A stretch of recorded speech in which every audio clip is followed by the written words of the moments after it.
Selamat siang, ada yang bisa saya bantu? Siang, Mbak. Saya mau cek rekening tabungan saya karena mau cek juga sisa utang cicilan ruko saya berapa kali lagi. Oke Pak, bisa minta KTP dan buku tabungannya? Ini ya, Mbak. Baik Pak Bona, di sini saya akan breakdown untuk sisa cicilan ruko Bapak ya. Masih ada 10 tahun lagi Pak, dan pembayarannya setiap 6 bulan sekali ya Pak memang ya. Ternyata masih panjang dan lama ya, Mbak, utangnya. Iya nih Pak. Tapi kalau rukonya ditempatin buat usaha, nggak terasa Pak nyicilnya. Seimbang loh dengan pendapatannya. Amin.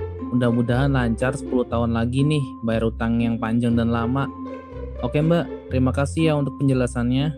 Oke, baik Pak Buna. Ini KTP dan buku tabungan, juga rincian utangnya ya Pak, saya kembalikan. Selamat beraktivitas Pak.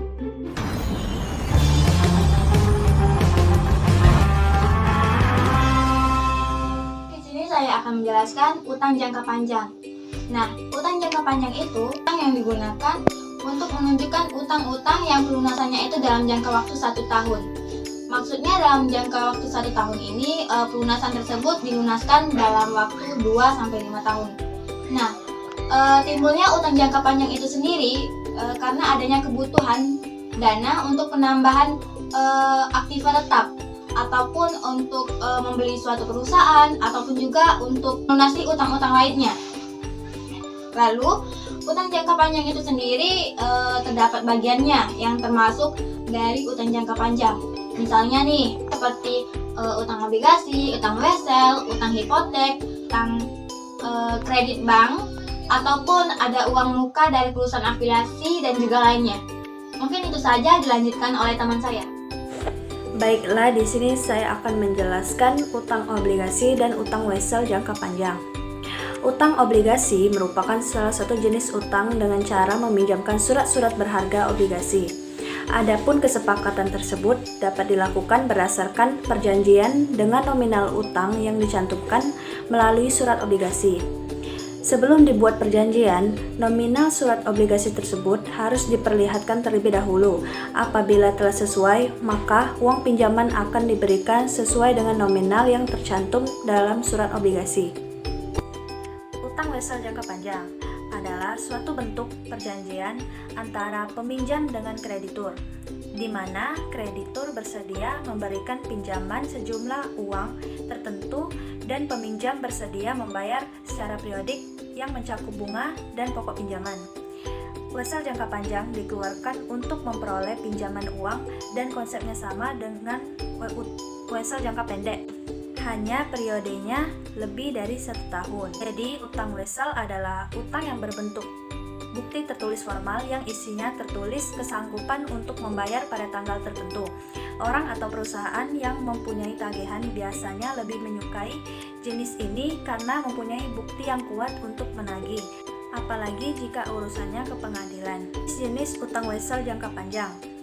Berdasarkan perhitungan diskonto, utang wesel dibagi menjadi 2. Yang pertama, wesel tidak berbunga, yang kedua, wesel berbunga. Wesel tidak berbunga adalah utang dengan janji tertulis yang jumlah nominalnya akan dibayar pada saat jatuh tempo pembayaran.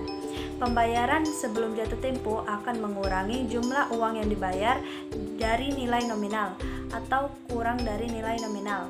Selisih nominal dengan jumlah yang dibayar sebelum jatuh tempo disebut diskonto atau diskon.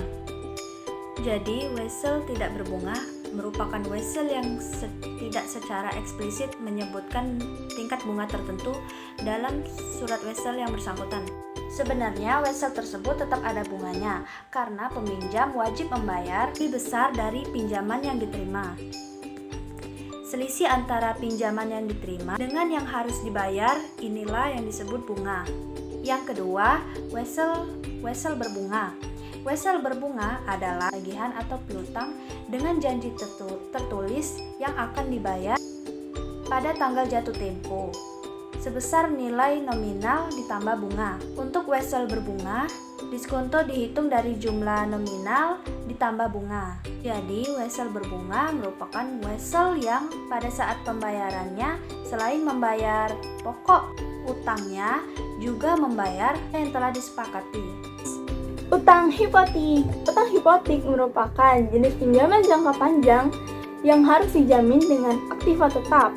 Contohnya ialah sebuah perusahaan A yang meminjam sejumlah dana kepada pihak bank yang kemudian menjaminkan gedung yang merupakan aset dari perusahaan kepada pihak bank, dan apabila pihak perusahaan tidak dapat melunasi hutang pada saat jatuh tempo, maka pihak bank berhak untuk menjual gedung tersebut dan kemudian diperhitungkan dengan sejumlah pinjaman yang telah diberikan. Kemudian, uang muka dari perusahaan afiliasi ialah hutang dari pemegang saham yang umumnya terjadi di luar dari setoran modal. Contohnya ialah pemegang saham yang memberikan pinjaman kepada perusahaan untuk melakukan transaksi pembelian seperti pembelian barang dan jasa. Saya akan melanjutkan pemaparan materi mengenai obligasi. Apa sih yang dimaksud dengan obligasi itu? Obligasi adalah salah satu jenis surat berharga yang dapat memberikan keuntungan bagi mereka para pemegangnya. Umumnya obligasi ini diterbitkan oleh perusahaan-perusahaan yang membutuhkan tambahan modal dari pihak eksternal atau pihak luar perusahaan. Obligasi ini akan diberikan kepada orang pemberi hutang sebagai tanda bukti sekaligus sebagai media untuk mengklaim balas jasa pemberian hutang kepada perusahaan penerbit obligasi. Adapun macam-macam obligasi, satu, ditinjau dari waktu jatuh temponya, yang terdiri dari dua, yaitu obligasi biasa dan obligasi berseri.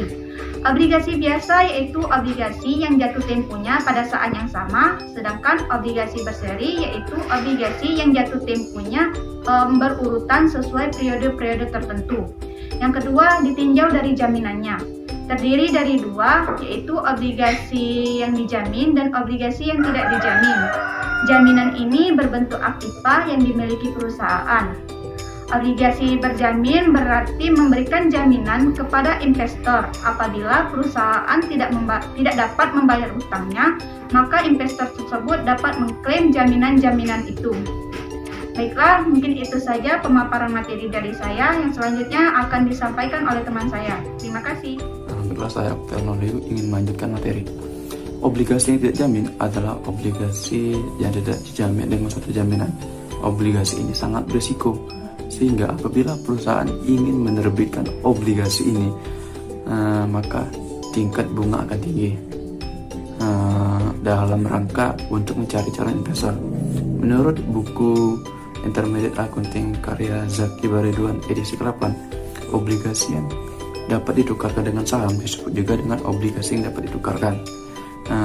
Penukaran ini tergantung dengan keinginan si pemegang obligasi.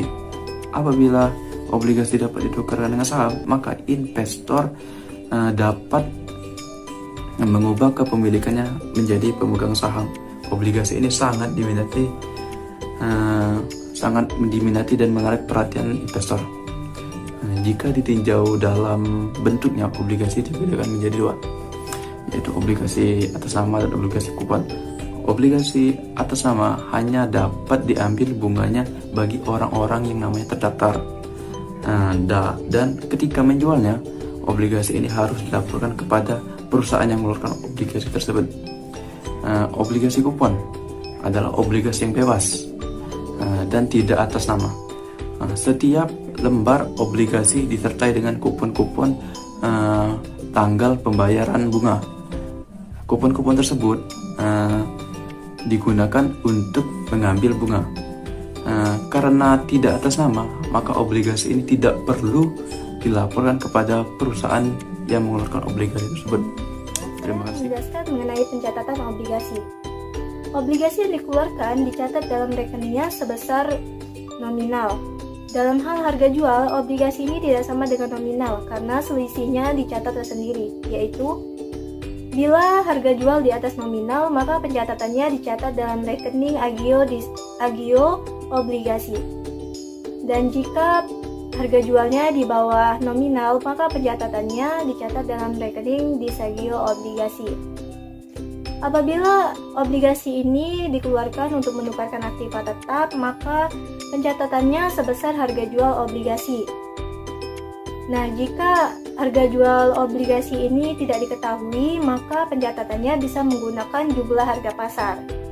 Nah, untuk menghitung pengeluaran obligasi ini bisa menggunakan dengan dua cara, yaitu cara yang pertama dihitung hanya obligasi yang terjual, dan cara yang kedua yaitu dihitung obligasi yang sudah terjual dan belum terjual. Sekian yang dapat saya sampaikan. Terima kasih. Selanjutnya saya akan menjelaskan mengenai pencatatan pengeluaran obligasi yang dapat dicatat dengan dua cara. Yang pertama yaitu yang dicatat hanya obligasi yang terjual. Yang kedua, obligasi yang terjual dan belum terjual yang dicatat. Nah, kedua cara ini tentu saja berbeda. Maksud dari cara pertama yaitu banyaknya obligasi yang keluar dicatat. Sedangkan cara kedua itu pencatatan obligasi yang belum terjual bisa dicatat. Jadi, kedua cara pencatatan pengeluaran obligasi ini berbeda, dan tentu saja untuk penjurnalan transaksi pun berbeda. Sebagai salah satu contoh yang dapat saya berikan yaitu pada tanggal 1 Januari tahun 2021, perusahaan ABC merencanakan pengeluaran obligasi sebesar Rp1 juta dengan bunga 10% per tahun. Maka transaksi ini akan dijurnalkan sebagai berikut. Yang pertama dengan metode hanya obligasi yang terjual. Dalam transaksi 1 Januari tahun 2021, perusahaan merencanakan pengeluaran obligasi sebesar Rp1 juta dengan bunga 10%. Maka dalam penjurnalan tidak ada pencatatan di jurnal. Mengapa demikian? Karena belum ada terjadinya suatu obligasi yang terjual. Ini masih merencanakan dan belum terjadi. Jadi, ketika masih merencanakan, metode ini tidak melakukan penjurnalan atau pencatatan. Tapi, jika kita menggunakan metode yang kedua yaitu obligasi yang terjual atau belum terjual, maka di dalam jurnal akan ada pencatatan yang dilakukan. Dengan transaksi pada tanggal 1 Januari tahun 2021, perusahaan ABC merencanakan pengeluaran obligasi sebesar Rp1 juta dengan bunga 10%. Maka pencatatan itu akan dilakukan dengan pendebitan obligasi yang belum terjual sebesar Rp1 juta, pengkreditan otorisasi utang obligasi sebesar Rp1 juta. Jadi kesimpulan yang dapat kita ambil dari salah satu contoh yang saya berikan tadi, dengan cara pencatatan pengeluaran obligasi dapat dicatat dengan dua cara. Dengan metode yang pertama yang dicatat hanya obligasi yang terjual, dan yang kedua metode obligasi yang terjual dan belum terjual yang dicatat. Itu penjurnalan di setiap masing-masing cara akan tentu saja berbeda. Sekian penjelasan dari saya mengenai pencatatan pengeluaran obligasi yang dapat dicatat dengan dua cara. Nah, untuk studi kasus, kelompok kami mengambil contoh dari PT Mahumer. Pada tanggal 1 bulan 1 tahun 2022, PT Mahumer merencanakan pengeluaran obligasi sebesar 1 juta dengan bunga 10% per tahun. Obligasi akan dijual pada waktu yang berbeda tergantung pada kebutuhan uang. Di sini saya akan menjelaskan mengenai obligasi yang terjual, yaitu tanggal 1 bulan 4 2022, berarti 3 bulan setelahnya. Obligasi nominal 700.000 dijual dengan kurs 105. Nah, untuk penjurnalannya di sini berarti kas 735.000 pada sisi debit. Nah, selanjutnya utang obligasi 700.000 di sisi kredit. Nah, dan agio obligasi sebesar 35.000 di sisi kredit. Nah, untuk transaksi berikutnya tanggal 18 bulan 7 2022, obligasi nominal 100.000 dijual dengan kurs 99%. Nah, untuk penjurnalannya berarti kas 99.000 di sisi debit dan disagio obligasi Rp1.000 di sisi debit. Nah, untuk di sisi kredit berarti utang obligasi sebesar 100.000. Terima kasih. Baik, dari studi kasus yang telah kami berikan, di sini saya akan menjelaskan mengenai obligasi yang belum terjual dicatat. Nah, pada tanggal 1 Januari 2022, terjadi transaksi untuk merencanakan pengeluaran obligasi 10% sebesar 1 juta. Sehingga jurnalnya yaitu obligasi yang belum terjual 1 juta di debit dan otorisasi utang obligasi 1 juta di kredit. Lanjut pada tanggal 1 April 2022, obligasi nominal 700.000 dijual dengan kurs 105. Sehingga jurnal dari transaksi tersebut yaitu kas 735.000 debit dengan perhitungan obligasi nominal dikali kurs yang dijual. Obligasi yang belum terjual 700.000 di kredit dan agio obligasi 35.000 di kredit dengan perhitungan selisih antara pemasukan kas dan obligasi nominal. Lanjut pada tanggal 18 Juli 2022, obligasi nominal 100.000 dijual dengan kurs 69%. Adapun jurnal dari transaksi tersebut yaitu kas sebesar 99.000 didapat dari obligasi nominal dikali kurs yang dijual dan disagio obligasi sebesar 1.000 didapat dari 1% dikali dengan obligasi nominal dan obligasi yang belum terjual yaitu 100.000 di kredit. Baik, di sini saya akan menjelaskan prosedur agio dan disagio obligasi. Dalam penjualan obligasi, biaya yang dikeluarkan itu lebih besar atau lebih kecil dari nilai nominalnya, maka akan menimbulkan agio dan disagio obligasi. Yang pertama yaitu disagio. Apabila penjualan obligasi itu menimbulkan disagio, maka disagio akan ditambah di debit dengan akun beban bunga obligasi yang akan dibayarkan selama umur obligasi tertentu, yang mana diletakkan di kredit dengan nama akun disagio obligasi. Jadi dalam penjurnalan itu bentuknya yaitu beban bunga obligasi di debit, lalu disagio obligasi itu letaknya di kredit.